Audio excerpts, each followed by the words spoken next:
ಮಾನವರಾಗಿ ಜನಿಸಿ ತಾವು ಮಾಡುವ ಪುಣ್ಯ ಕೆಲಸ ಸಾಮಾಜಿಕ ಕಾರ್ಯಗಳ ಮೂಲಕ ದೇವರಾಗುತ್ತಾರೆ ಎನ್ನುವುದಕ್ಕೆ ಶ್ರೀ ವೀರಣ್ಣ ಸ್ವಾಮಿ ಹಾಗೂ ಶ್ರೀ ಕೆಂಪಣ್ಣ ಸ್ವಾಮಿಗಳು ನಮ್ಮ ಮುಂದೆ ಜೀವಂತ ಉದಾಹರಣೆಯಾಗಿದ್ದಾರೆ ಎಂದು ವಿಜಯಪುರದ ಶ್ರೀ ಗುರಪ್ಪಸ್ವಾಮಿ ಮಠದ ಪೀಠಾಧ್ಯಕ್ಷ ಶ್ರೀ ನಂಜಾವಧೂತ ಮಹಾಸ್ವಾಮಿ ತಿಳಿಸಿದರು. ಹಂಡಿಗನಾಳದ ಶ್ರೀ ವೀರಣ್ಣ ಸ್ವಾಮಿ ಶ್ರೀ ಕೆಂಪಣ್ಣ ಸ್ವಾಮಿ ದೇವಾಲಯ ಟ್ರಸ್ಟ್ನಿಂದ ಹಂಡಿಗನಾಳದ ಕೆವಿ ಭವನದಲ್ಲಿ ಭಾನುವಾರ ಹಮ್ಮಿಕೊಂಡಿದ್ದ 2025-26ನೇ ಸಾಲಿನ 12ನೇ ವರ್ಷದ ಪ್ರತಿಭಾ ಪುರಸ್ಕಾರ ಕಾರ್ಯಕ್ರಮದಲ್ಲಿ ಆಶೀರ್ವಚನ ನೀಡಿ ಮಾತನಾಡಿದರು. ಸಮಾಜದಲ್ಲಿ ಮನುಷ್ಯರಾಗಿ ಹುಟ್ಟಿ ನಂತರ ಅವರು ತಮ್ಮ ಬದುಕಿನ ಉದ್ದಕ್ಕೂ ಮಾಡುವ ಪುಣ್ಯದ ಕೆಲಸ ಕಾರ್ಯಗಳ ಮೂಲಕ ಜನಮಾನಸದಲ್ಲಿ ದೇವರಾಗಿ ಅಜರಾಮರರಾದ ಅನೇಕ ಮಂದಿ ಮಹನೀಯರು ಇದ್ದಾರೆ. ಅವರು ಇದ್ದ ಈ ನೆಲದಲ್ಲಿ ಹುಟ್ಟಿದ ನಾವು ಧನ್ಯರು ಎಂದರು.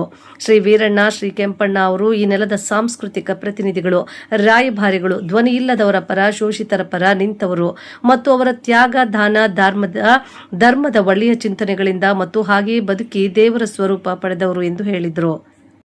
ಮೊದಲು ನೀವು ತಂದೆ ತಾಯಿಗಳನ್ನು ಪ್ರೀತಿಸುವಂತವರಾಗಬೇಕು.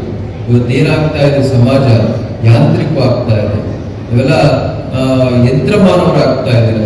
ನೀವು ಕೇವಲ ದುಡ್ಡಿಲಿಕ್ಕಷ್ಟೇ ನಾವು ವಿದ್ಯಾಭ್ಯಾಸ ಮಾಡಬೇಕು, ಕಲಿಬೇಕು ಅನ್ನುವಂತ ಮನಸ್ಥಿತಿಯನ್ನು ಬೆಳೆಸ್ಕೊಳ್ತಾ ಇದ್ದೀರ. ಅದು ತಪ್ಪು.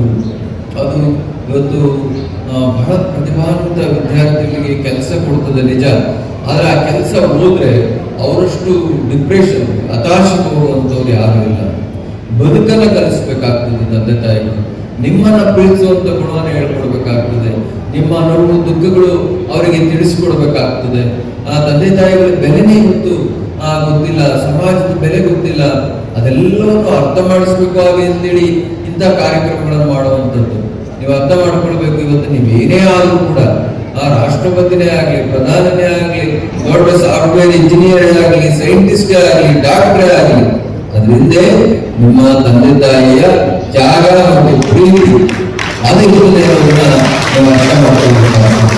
ಈ ಸಮಾಜ ನಿಮ್ಗೆ ಅಷ್ಟು ದೊಡ್ಡ ಕೊಡುಗೆಯನ್ನು ಕೊಟ್ಟು ನಿಮ್ಮನ್ನ ಆ ಎದುರಿಗೆ ಕೊಂಡೊಯ್ಯುತ್ತೆ ಅನ್ನುವಂತ ಭಾವನೆಯನ್ನು ನೀವು ಬೆಳೆಸ್ಕೊಳ್ಬೇಕಾಗ್ತದೆ.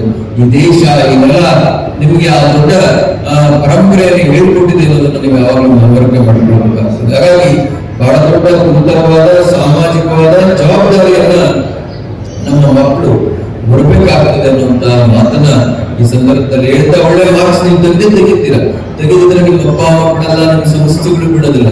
ಆದ್ರಿಂದ ನೀವು ಒಳ್ಳೆ ಮನುಷ್ಯರಾಗಬೇಕು, ಸುಸಂಸ್ಕೃತರಾಗಬೇಕು, ಒಳ್ಳೆ ನಾಗರಿಕ ಪ್ರಜೆಗಳಾಗಬೇಕು, ಈ ದೇಶಕ್ಕೆ ಆಸ್ತಿ ಆಗಬೇಕು. ಆ ರೀತಿಯ ಒಂದು ಮನಸ್ಥಿತಿಯನ್ನ, ಮನೋಭಾವನೆಯನ್ನು ನೀವು ಬೆಳೆಸಿಕೊಂಡ್ರೆ ಮಾತ್ರ. ಈ ಟ್ರಸ್ಟ್ನವರು ಮಾಡುತ್ತಿರುವ ಪ್ರತಿಭಾ ಪುರಸ್ಕಾರ ಕಾರ್ಯಕ್ರಮವು ಅನೇಕ ವಿದ್ಯಾರ್ಥಿಗಳಿಗೆ ಪ್ರೇರಣೆದಾಯಕ ಹಾಗೂ ಸ್ಫೂರ್ತಿದಾಯಕವಾಗಿದೆ. ಇಲ್ಲಿ ಪ್ರೇರಣೆ ಪಡೆದು ಸಮಾಜದಲ್ಲಿ ಉನ್ನತ ಸ್ಥಾನಮಾನ ಪಡೆದವರು ಮತ್ತೆ ಸಮಾಜಕ್ಕೆ ಏನಾದರೂ ಕೊಡುವ ಮನಸ್ಥಿತಿ ಬೆಳೆಸಿಕೊಳ್ಳಬೇಕೆಂದರು. ವಿದ್ಯಾರ್ಥಿಗಳು ಮತ್ತು ಯುವಜನರ ಮೇಲೆ ಈ ಸಮಾಜ ಬಹಳ ನಿರೀಕ್ಷೆಗಳನ್ನು ಇಟ್ಕೊಂಡಿದೆ. ಆ ಎಲ್ಲ ನಿರೀಕ್ಷೆಗಳನ್ನು ಹುಸಿಗೊಳಿಸದೆ ಎಲ್ಲವನ್ನು ಸಾಕಾರಗೊಳಿಸುವ ನಿಟ್ಟಿನಲ್ಲಿ ನಿಮ್ಮ ಬದುಕು ಸಾಗಬೇಕು. ಸಮಾಜಮುಖಿ ನಿಮ್ಮ ಬದುಕು ನಿಮ್ಮನ್ನು ಸಮಾಜ ಸ್ಮರಿಸುವಂತೆ ಮಾಡುತ್ತದೆ ಎಂದು ತಿಳಿಸಿದರು. ಹೃದಯ ಶ್ರೀಮಂತಿಕೆ ಇರುವಂತ ಭಕ್ತರು ವೀರಣ್ಣ ಕೆಂಪಣ್ಣ ಸಿಕ್ಕಿರುವಂತದ್ದು. ಅದರಿಂದ ನೀವೆಲ್ಲ ಸೇರಿ ಒಂದು ಸುಂದರವಾದ ಶಾಲೆ ಕಟ್ಟಿ ಎಲ್ಲ ವರ್ಗದ ಮತ್ತು ತಳವರ್ಗದ ಮಕ್ಕಳು ಕೂಡ ಇಲ್ಲಿ ಬಂದು ಅತ್ಯಂತ ಕಡಿಮೆ ಶುಲ್ಕದಲ್ಲಿ ಅತ್ಯುತ್ಕೃಷ್ಟ ವಿದ್ಯಾಭ್ಯಾಸವನ್ನು ಮಾಡುವಂತ ಶಾಲೆಯನ್ನ ವೀರಣ್ಣ ಕೆಂಪಣ್ಣ ಸೇವಾ ಟ್ರಸ್ಟ್ ಮಾಡಲಿ ಹಾಗೆ ಅಂತೇಳಿ ಆ ಶಕ್ತಿಯನ್ನ ಭಗವಂತ ಅವರಿಗೆ ದಯಪಾಲಿಸಲಿ ಹಾಗೆ ಅಂತೇಳಿ ಈ ಸಂದರ್ಭದಲ್ಲಿ ಹೇಳ್ತಾ, ಕೃಷ್ಣಪ್ಪನವರು ಬಹಳ ಚೆನ್ನಾಗಿ ಮಾತನಾಡಿದ್ರು. ಇದು ಬಹಳ ಜನ ರಾಜ್ಯ ಹಣಕಾಸು ಆಯೋಗದ ಅಧ್ಯಕ್ಷ ಸಿ ನಾರಾಯಣಸ್ವಾಮಿ ಮಾತನಾಡಿ, ಶಿಕ್ಷಣವು ನಮ್ಮೆಲ್ಲರ ಬದುಕನ್ನು ರೂಪಿಸುತ್ತದೆ. ಜೊತೆಗೆ ಈಗಿನ ಸ್ಪರ್ಧಾತ್ಮಕ ಯುಗದಲ್ಲಿ ಕೇವಲ ಶಿಕ್ಷಣ ಪಡೆದರಷ್ಟೇ ಸಾಲದು, ವೃತ್ತಿ ಕೌಶಲ್ಯವನ್ನು ಪಡೆದು ಉತ್ತಮ ಬದುಕನ್ನು ಕಟ್ಟಿಕೊಳ್ಳಬೇಕೆಂದರು.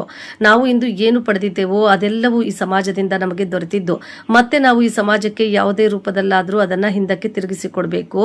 ಆಗಲೇ ಉತ್ತಮ ಸಮಾಜ ನಿರ್ಮಾಣ ಸಾಧ್ಯ. ನಮ್ಮ ಬದುಕು ಕೂಡ ಸಾರ್ಥಕವಾಗಲಿದೆ ಎಂದರು. ಎಸ್ಎಸ್ಎಲ್ಸಿ ಮತ್ತು ದ್ವಿತೀಯ ಪಿಯುಸಿಯ 120 ವಿದ್ಯಾರ್ಥಿಗಳನ್ನು ಅಭಿನಂದನಾ ಪತ್ರ, ನಗದು ನೀಡಿ ಪುರಸ್ಕರಿಸಲಾಯಿತು. ಪ್ರತಿಭಾ ಪುರಸ್ಕಾರ ಪಡೆದು ಉದ್ಯೋಗಕ್ಕೆ ಸೇರಿ ಮೊದಲು ವೇತನವನ್ನ ಪ್ರತಿಭಾ ಪುರಸ್ಕಾರ ಕಾರ್ಯಕ್ರಮಕ್ಕೆ ದೇಣಿಗೆ ನೀಡಿದ ಜ್ಯೋತಿಪುರ, ಚಿರಾಗ್, ಸಾವುಕನಹಳ್ಳಿ, ಲಾವಣ್ಯ, ಮೇಲೂರು, ಡಾಕ್ಟರ್ ವರಲಕ್ಷ್ಮಿ, ನವೀನ್ ಗೌಡ, ಮಲ್ಲಿನಹಳ್ಳಿ, ಡಾಕ್ಟರ್ ದಾಮಿನಿ, ಜಂಗಲಹಳ್ಳಿ, ಜೈನ್ ಮನೀಷಾ ಅವರನ್ನ ಸನ್ಮಾನಿಸಲಾಯಿತು. ಶ್ರೀಗಳಿಗೆ ಪಾದಪೂಜೆ ನೆರವೇರಿಸಲಾಯಿತು.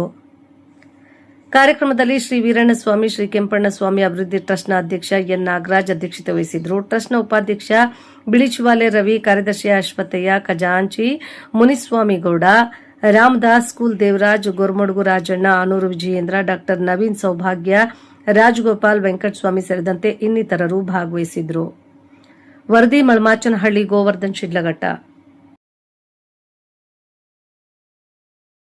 ಸ್ವಾಮೀಜಿಗಳು ಬಹಳ ದೊಡ್ಡ ಮಟ್ಟಕ್ಕೆ ನಮ್ಮ ಜನಾಂಗ, ನಮ್ಮ ಏನು ವಿದೇಶದಲ್ಲಿ ಇರುವಂತಹ ನಮ್ಮ ಜನಾಂಗದ ಬಗ್ಗೆ ಕೂಡ ಅವರು ಕಾಳಜಿ ವಹಿಸಿ ದುಬೈಲಿ ಕೂಡ ಕಾರ್ಯಕ್ರಮ ಮಾಡಿ ಅಲ್ಲಿ ಕೂಡ ಬೇರೆಯವರು ಸ್ವಾಮೀಜಿಗಳು ಹೋದ್ರೆ ಅಲ್ಲಿ ಕಾರ್ಯಕ್ರಮದಲ್ಲಿ ಆ ಕಡೆ ಈ ಕಡೆ ಸುತ್ತಾಡೋದು ಅಥವಾ ಬೇರೆಯವರೆಲ್ಲ ಕೂತಾರೆ ಮಾಡ್ತಾರೆ. ಸ್ವಾಮೀಜಿಗಳು ಒಂದು ದಿನ ಆ ಕೆಲಸ ಮಾಡಲಿಲ್ಲ. ಅಲ್ಲಿ ಯಾರು ನಮ್ಮ ಜನಾಂಗದವರಿದ್ರು, ನಮ್ಮವರಿದ್ರು, ಅವರೆಲ್ಲ ಕೂಡ ಹಾಕಿ ಅಲ್ಲಿ ಕೂಡ ಒಂದೆಲ್ಲ ಎರಡೆಲ್ಲ ಮೂರು ಗುಂಪಾಗಿತ್ತು. ಅವರನ್ನೆಲ್ಲ ಕರೆದು ಅಲ್ಲಿ ನಮ್ಮ ಜನಾಂಗದವರು ಯಾವುದೇ ಕಾರಣಕ್ಕೂ ಹೊಡೆದಾಡಬಾರದು, ಜಗಳ ಮಾಡಬಾರದು, ಎಲ್ಲ ಒಟ್ಟಿಗೆ ಇರಬೇಕಂತ ಸ್ವಾಮೀಜಿಗಳು 3 ದಿನ ದುಬೈಲು ಕೂಡ ನಾವು ಏನ್ ಗುಡಿ ಈ ತರ ಇಲ್ಲಿ ಬಂದ್ರು ಕೂಡ ಇಲ್ಲ ಅಂತಂದ್ರೆ ಇಲ್ಲರ ಬೇಡ, ನಮ್ಮ ಸಮಾಜ ಸೇವೆನೇ ನಮ್ಮದು ಏನು ನಮ್ಮ ಗುರಿ. ಸಮಾಜ ಸೇವೆ ಮಾಡಿದ್ರೆ ನಮ್ಮ ಜಾತಿ ವಿದ್ಯೆ ಬರ್ತದೆ ಅಂತ ಹೇಳೋಷ್ಟು ಮಟ್ಟಕ್ಕೆ ನಮ್ಮ ಸಮಾಜದ ಒಗ್ಗಟ್ಟಿಗಾಗಿ, ನಮ್ಮ ಸಮಾಜದ ಒಳಿತಿಗಾಗಿ ನಮ್ಮ ಸ್ವಾಮೀಜಿಗಳು ಇದರೆ ಬಹಳ